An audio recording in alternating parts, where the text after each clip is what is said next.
U.S. President Joe Biden has delivered his annual State of the Union address with a message of unity for America. He's calling on Republican lawmakers to work with his Democratic Party to rebuild the economy and bring the nation together. And to my Republican friends, if we could work together the last Congress, there's no reason we can't work together and find consensus on important things in this Congress as well.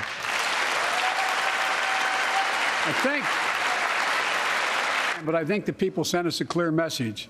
Fighting for the sake of fighting, power for the sake of power, conflict for the sake of conflict gets us nowhere. That's always been my vision of our country, and I know it's many of yours. To restore the soul of this nation, to rebuild the backbone of America, America's middle class, and to unite the country. We've been sent here to finish the job, in my view. Well, for more on Biden's speech, we have our chief international editor, Richard Walker, with us. Good to see you, Richard. What stood out for you in that State of the Union address? Yeah, well, Terry, I think it's really interesting to compare this address to the speech that he made just last year. And what really stood out is just how much the focus was really very much on domestic politics rather than what's going on outside in the rest of the world. Last year, he spent the first 10, maybe 11 minutes of the speech talking about the war in Ukraine, which had begun just the week before the State of the Union last year. So that was very much the sort of framing of the debate. This year, in the speech that he made last night, he took almost an hour before he got to foreign policy. So very much focused on the domestic agenda. And that, I think, reflecting where we are in America's kind of legendary political timetable. That Joe Biden has passed the halfway point in his presidency. Speculation is mounting that despite his great age, that he is expected now to say that he wants to run again for the presidency next time. So he went through his speech hitting a lot of the political points where he thinks that he needs to kind of reach out to voters. And using that expression that we just heard there, finish the job, 12 times, hitting finish the job on prescription drug costs, all sorts of other kind of like bread and butter issues that he feels would help him get re-elected.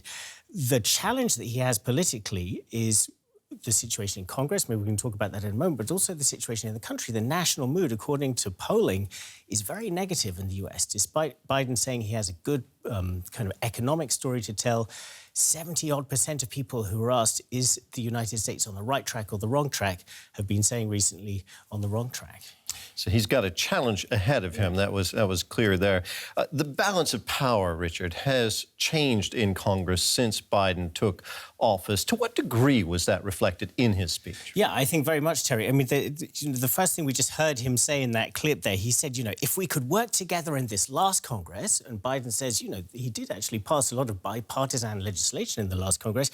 Well, there's no reason that we can't work together and find consensus on important things in this Congress. Well, actually, there's a very good reason why you can't do that, because the new Congress is now divided. Behind him here, we see on the right in the photograph, just behind you, we see Kevin McCarthy. That's the leader of the House. That used to be Nancy Pelosi, a Democrat, sitting there. So Joe Biden is having to deal with a Congress that is half of it is against him, plus the fact that we have that presidential election kind of looming on the horizon, obviously within the Republican Party, a fight likely to build soon about, it's very much facing us during the course of this year about whether Donald Trump is going to come back, who might be up against him. I think what's quite interesting in this speech, though, is to the extent to which you see a lot of Trumpism in Biden's message. Buy America, percolating right the way through it. It's all about, bringing industrial jobs back to the United States, kind of pride in being members of the working class. That's an awful lot of Trump's message. So Biden almost positioning himself as kind of Trump without the anger, nationalism without the kind of pure America first sort of overtones of xenophobia within it. So I think it's quite interesting to see with Biden's speech just how much his predecessor shifted the ground of the political debate. Very interesting. Richard Walker, our chief international editor, thank you so much.